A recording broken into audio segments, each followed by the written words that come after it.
बिस्मिल्लाहिर्रहमानिर्रहीम। अस्सलामुअलैकुम। बेनकाब न्यूज़ के साथ मैं हूं सना हुसैन। चलते हैं खबरों की जानिब। फैज़ हमीद ने नवाज और शहबाज को पैगाम भिजवाए, मुझे आर्मी चीफ बना दें। ख्वाजा आसिफ का कहना था कि जनरल कमर जावेद बाजवा की रिटायरमेंट करीब पहुंची तो फैज़ हमीद ने खुद आर्मी चीफ बनने के लिए आखिरी 24 घंटे तक कोशिशें जारी रखी। उन्होंने कहा कि नवाज शरीफ से माफिया मांगे, हमारे सफ़ों से एक बंदे से भी रब्ता किया। वज़ीर दफा का कहना था कि जनरल बाजवा मजीद तोसी या फैज़ हमीद के बतौर आर्मी चीफ तकर्री चाहते थे। आखिर में उन्होंने हमारी हुकूमत को मुख्तलिफ ऑप्शन भी दिए कि अगर लेफ्टिनेंट जनरल फैज़ को आर्मी चीफ नहीं बनाते तो फलां को बना दें, मगर मौजूदा आर्मी चीफ आसिम मुनीर को ना लगाएं। ख्वाजा आसिफ ने कहा है कि जनरल रिटायर्ड बाजवा और लेफ्टिनेंट जनरल रिटायर्ड फैज़ हमीद का आपस में ज़ाती ताल्लुक भी बहुत गहरा था। दोनों के ससुर भी आपस में करीबी ताल्लुक रखते थे। इनका मजीद कहना था कि फैज़ हमीद की रिटायरमेंट के बाद जो वाक़यात हुए, इनमें शिरकत से वो बाज ना रह सके। इन वाक़यात में बराह रास्त या बिलवास्ता तौर पर फैज़ हमीद मुलव्वस थे, मगर वो अकेले मुलव्वस नहीं थे। उन्होंने इन वाक़यात के लिए लॉजिस्टिक सपोर्ट फ्राहम की, टारगेट तय किए और साजिश का तजुर्बा फ्राहम किया। वज़ीर दाखिला मोहसिन नकवी की बरतानवी हम मनसब से मुलाकात। बाहमी दिलचस्पी के अमूर पर गुफ्तगू। वज़ीर दाखिला मोहसिन नकवी ने बरतानवी वज़ारत दाखिला का मनसब संभालने पर यूवेट कोपर को मुबारकबाद दी और इनके लिए नेक ख्वाहिशात का इजहार किया। मोहसिन नकवी ने कहा है कि खुशी होगी कि पाकिस्तानी पुलिस अफसरान बाकायदा बरतानिया में ट्रेनिंग हासिल करें, इस ज़मन में बरतानिया के ताउन का खैर मकदम करेंगे।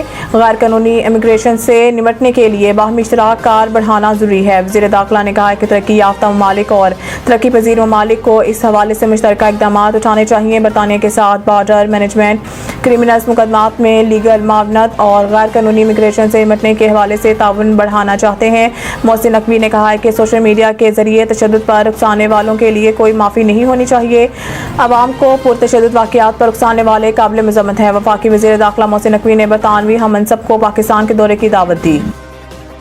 अजहर मशवानी के भाइयों की अदम बाजियाबी फ्रीकैन के खिलाफ तौहीन अदालत कार्रवाई का फैसला। जस्टिस मियां गुल हसन औरंगजेब के रूबरू अजहर मशवानी के 2 लापता भाइयों की बाजियाबी के लिए इनके वालिद की दरख्वास्त पर समाअत हुई, जिसमें लापता प्रोफेसर मजहर अल हसन और प्रोफेसर ज़हूर अल हसन के वालिद की जानिब से वकील बाबर अवान पेश हुए।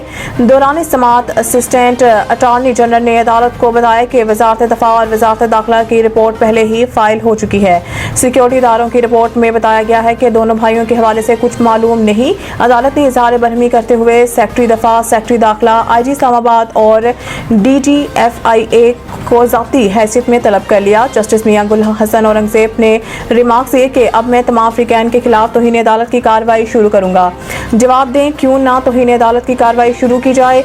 बाद अदालत ने केस की समाअत 15 अगस्त तक मुलतवी कर दी। इलेक्शन तरमीमी एक्ट लाहौर हाई कोर्ट के जस्टिस सुल्तान तनवीर की समाअत से माजरत। जस्टिस सुल्तान तनवीर अहमद ने शहरी मनीर अहमद की दरख्वास्त पर समाअत की। दरख्वास्त गुजार की जानिब से एडवोकेट अजहर सदीक अदालत में पेश हुए। दरख्वास्त में वफाकी हुकूमत, इलेक्शन कमीशन और मुख्तलिफ सियासी जमातों को फरीक बनाया गया है। जस्टिस सुल्तान तनवीर अहमद ने रिमार्क दिए कि मौजूदा दरख्वास्त सुप्रीम कोर्ट के फैसले की तशरीह से मुतल्लिक है। मैं Lahore high court principal seat पर दस्तयाब नहीं हूँ, इसलिए मैं आज ही केस फाइल कायम मुकाम chief justice Lahore high court के पास भिजवा रहा हूँ। दरख्वास्त गुजार का मौक़िफ़ है कि एक्ट के जरिए सुप्रीम कोर्ट के मखसूस नशिस्तों के फैसले को ख़त्म करने की कोशिश की गई है। इलेक्शन तरमीमी एक्ट 2024 का इतलाक माजी से नहीं हो सकता। इस्तदा की गई है कि इलेक्शन तरमीमी एक्ट 2024 को गैर आइनी करार दिया जाए। दरख्वास्त के हतमी फैसले तक PTI के अलावा किसी दूसरी जमात को मखसूस नशिस्तें देने से रोका जाएगा। मज़ीद न्यूज़ और अपडेट के लिए देखते रहिए बेनकाब न्यूज़।